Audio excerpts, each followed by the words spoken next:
எலும்பு சீயோனே உன்னுடைய வல்லமையை தரித்துக்கொள். சொல்ற நீ எழும்பி கால் ஊன்றி நில். விசுவாசத்துல நிக்கணும். ஆமென் சொல்லுங்க. ஜெபத்துல நிக்கணும், பரிசுத்தத்துல நிற்கணும், தேவ அழைப்புல நிற்கணும்.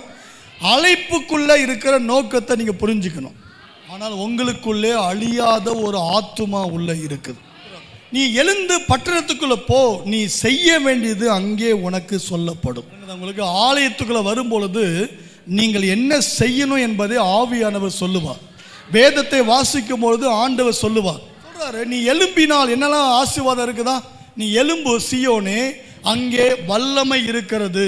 அப்புறம் பரிசுத்த நகரமாகிய எருசலேமே, உன் அலங்கார வஸ்திரங்களை உடுத்திக்கொள். உன்னுடைய அலங்கார வஸ்திரங்களை உடுத்திக்கொள்.